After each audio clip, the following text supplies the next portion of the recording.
Red TV ప్రేక్షకులకు శ్రీరామనవమి శుభాకాంక్షలు. ఈరోజు మనం ఒక అద్భుతమైన విషయం గురించి మాట్లాడుకోబోతున్నాం. రామ్‌లల్లా అయోధ్యలో ఇప్పుడున్న రామ మందిరం బలరాముని విగ్రహం మీద ఒక అద్భుతం జరిగింది. అదేందో దాని గురించి మనం మాట్లాడుకోబోతున్నాం ఈ వీడియోలో. అయితే ఈరోజు మార్చి 27, 2026 శ్రీరామనవమి అని మనకు తెలుసు. అయితే ఈ శ్రీరామనవమి రోజు చాలా అద్భుతమైన విషయం ఏమంటే, కొన్ని వందల సంవత్సరాల తర్వాత అయోధ్యలో బాలరాముని హ్మ్, ఆలయ నిర్మాణం జరిగింది మీకు తెలుసు. ఆ భక్తులు ఎంతో ఆసక్తిగా ఎదురుచూసి ఎన్నో వివాదాల మధ్య ఈ మధ్య అది పూర్తి చేసుకుంది. ఈరోజు చాలా అద్భుతంగా భక్తులు గుళ్ళో ప్రార్థనలు చేస్తారు. దీనిలో మహాద్భుతమైన విషయం ఏందంటే, కరెక్ట్ అభిజిత్ లగ్నంలో మీకు ఆలయ శిఖరం నుండి ఇట్లా టెంపుల్ ఉందనుకోండి, ఆలయ శిఖరం నుంచి దర్పణాలు అంటే మీకు గ్లాసెస్ అద్దాలుంటాయి.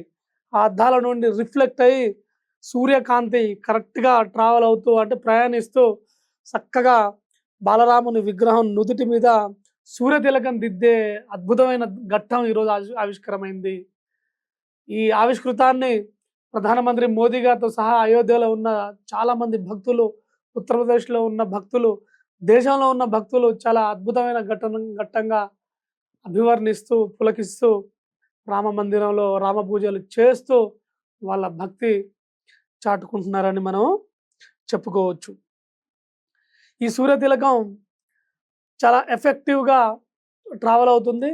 తర్వాత చూడ్డానికి నిజంగా సూర్య వంశానికి సంబంధించిన వ్యక్తే కాబట్టి రామచంద్రమూర్తి ఆ నిజంగా ప్రకృతిని సూర్యుడే బొట్టు పెట్టినట్టుగా అంత అద్భుతమైన విధానాన్ని మన పూర్వీకులు, తర్వాత మన గ్రంథాలు, మన శాస్త్రాలు, ఇప్పుడున్న అద్భుతమైన పండితులు ప్లాన్ చేసి ఈ అయోధ్య టెంపుల్‌లో ఇలాంటిది మనకు చేసి చూపిచ్చారు. సో, యూపీలో కూడా ఇంకా వేరే వేరే చోట్ల గోకర్పూర్‌లో గానీ, ఇంకా వేరే చోట్ల ఈ అద్భుతమైన కార్యక్రమాన్ని చూశారు.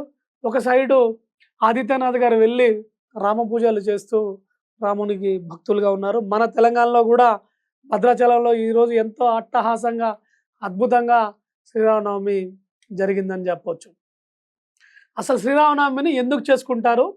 దాని వెనకున్న కారణాలేందో ఒకసారి చూస్తే మీకు రాముడు పుట్టినరోజు, అయోధ్య అంటే రామ జన్మభూమి, పుట్టినరోజు నవమి మీకు ఎన్నో పూజల ఫలితంగా, ఒక యజ్ఞం ఫలితంగా, యాగం ఫలితంగా ఈయన పుట్టారు. పుత్ర కామిష్టి యాగం చేశారు దశరథుడు, కౌశల్య గారు చేశారు. యుగానికి చెందినవాడు రాముడు. తన గుణగణాలు, తన పితృవాక్య పరిపాలన, తర్వాత అతని దాతృత్వం, యుద్ధ వీరత్వం ఇవన్నీ కలిపి రాముణ్ణి ఎంతో గొప్పగా నిలబెట్టాయి. అందులో అద్భుతమైన విషయం ఏమంటే, ఒక టైంలో త్రేతాయుగంలో మనిషి దగ్గర దగ్గర 12 అడుగులు ఉండేవాడు. రామచంద్రమూర్తి 10 అడుగులు ఉండేవాడంట. సాధారణంగా ఎవరైనా 12 అడుగులు ఉంటారు. రావణాసురుడు ఆయన 12 అడుగులు ఉండేవాడు. తర్వాత రాముడు 11 అడుగుల మధ్యలో ఉండేవాడంట. అయితే ఆ టైంలో ప్రపంచం మొత్తం 7 ఖండాలుగా లేదు. చాలా కంజెస్టెడ్‌గా తక్కువ ఒకటే సింగిల్ కాంటినెంట్‌గా ఉండి మహాసముద్రం ఉన్నప్పుడు, తియస్తా అనేది మహాసముద్రం, పాంజియా అనేది అకార్డింగ్ టు సైన్స్ ఒక మహా కాంటినెంట్ అంటే కొన్ని మిలియన్ ఇయర్స్ ఎగో అట్లా ఉండేది. బట్ ఒక రాముడి టైంలో కూడా ఒకటే కాంటినెంట్, ఒకటే సముద్రం ఉన్నప్పుడు ఈ ప్రపంచాన్ని పరిపాలించిన ఒకే ఒక్క రాజు, ఎందుకంటే ఆయనది క్షత్రియ వంశం, తర్వాత ఒకే ఒక్క దేవుడు కూడా రాముడే. చాలామంది అంటుంటారు, ఆయన క్షత్రియ వంశుడు కదా, ఆయన దేవుడు కాదు, దేవుడు అని మీరు ఎందుకు కొలుస్తారనే డిస్కషన్ జరుగుతూ ఉంటుంది. కొంతమంది అడుగుతూ ఉంటారు. వాళ్ళు తెలుసుకోవాల్సింది ఏమంటే, త్రేతాయుగం రాముడు క్రీస్తు పూర్వం 800, 900 సంవత్సరాలు అని కొందరు అంటారు. కానీ 8000, 7000 సంవత్సరాల క్రితం కూడా రఘువంశ ఛాయలు, క్షత్రియ గుణగణాలు, రాముడికి సంబంధించిన వంశీకులు ఉన్నారని తెలుసుకోవాలి. అయితే పంచభూతాలని కంట్రోల్ చేసి, పంచభూతాలని ఆధీనంలో పెట్టుకొని సృష్టిని నడిపించేంత శక్తి సామర్థ్యం రాముడికి ఉన్నది. రావణాసురుడిని సంహరించడానికి, రావణాసురుడిని అటాక్ చేయడానికి, సృష్టిని సాధారణంగా నడిపించడానికి, అసురులని అంతమొందించడానికి దేవతలు పడే ఇబ్బందులు ఏవైతే ఉన్నాయో వాళ్ళందరూ వెళ్ళి విష్ణుమూర్తికి, నేను రావణాసురుడి వల్ల ఇబ్బంది పడుతున్నాను, ఆయన శివ భక్తుడు, ఆ శివ పూజలు చేసి అతను సర్వ బలాలు పొందాడు, సర్వ మంత్రాలు సిద్ధించుకున్నాడు, ఇతని వల్ల మాకు చాలా ప్రమాదం అవుతుంది, శివునికి ఎదురెళ్ళలేక మేము వెనకాడుతున్నాం, మీరే ఏదైనా చేయండి అని రాముణ్ణి రామ రామ అని పిలిస్తే, కమ్మని అమ్మ పదంలాగా పిలిస్తే రాముడే మనకు మానవ రూపంలో జన్మించి తర్వాత రావణ అసురుడిని చంపడానికి ఈ విధంగా చేశాడని తెలుస్తోంది. సో అంత గొప్ప రామచంద్రమూర్తి పుట్టినరోజే మనము గల్లీ గల్లీలో చూస్తూ ఉంటాం. ముఖ్యంగా తెలుగు రాష్ట్రాల్లో, తెలంగాణలో, ఆంధ్రాలో మీరు ఎటు వెళ్ళినా రాముని నామం మారుమోగుద్ది, బాక్సులు రాముని కళ్యాణం చేస్తారు ఈరోజు ఆయన పుట్టినరోజు సందర్భంగా. తర్వాత ఆయన తిరిగి వచ్చిన తర్వాత అయోధ్యలో జరిగిన గొప్ప కళ్యాణం అని చెప్పొచ్చు.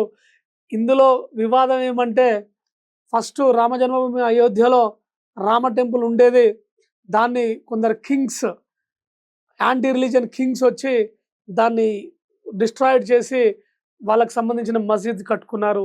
ఆఫ్ఘన్ నుంచి వచ్చిన ముస్లిం కింగ్స్, తర్వాత పర్షియా నుంచి వచ్చిన ముస్లిం కింగ్స్, తర్వాత ఇరాన్ బాబిలోనియన్స్ అంటే ఇరాక్ నుంచి వచ్చిన వాళ్ళు మొత్తం సూర్య దేవాలయాన్ని, కోనార్కు, పద్మనాభ ఆలయాన్ని, ఇలాంటి గుళ్ళని కొల్లగొట్టేసిన దాంట్లో తర్వాత అక్కడున్న ఎవరు గెలిస్తే వాళ్ళదే సంపద కాబట్టి సంపద తీసుకెళ్ళినప్పుడు దారుణంగా ఆ టెంపుల్ పోయింది.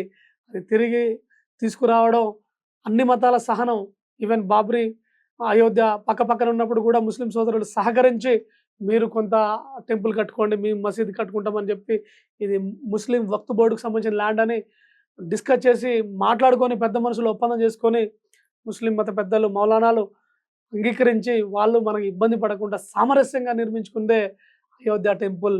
సో దీనికి మనం అందరం ఇండియన్స్గా గర్వపడాలి. ఏ మతమైనా, ఏ కులమైనా దేవుడు ఒక్కడే అనేది నేర్చుకోవాలి. ఎందుకంటే వాల్మీకి రామాయణం తీసుకున్నా, ఇంకా ఏ రామాయణం తీసుకున్నా రామచంద్రమూర్తి చేసిన అద్భుతాలు, ఆయన చేసిన ప్రయోగాలు, ఆయన చేసిన పూజలు, ఆయనకున్న బలము అవన్నీ మనకు క్లియర్గా కనిపిస్తూ ఉంటాయి.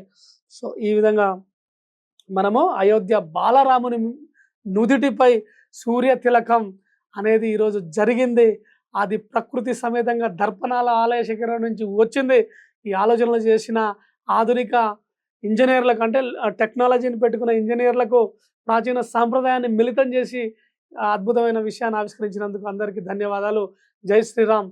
మీరు రెడ్ టీవీ చూస్తున్నందుకు ధన్యవాదాలు. Thank you.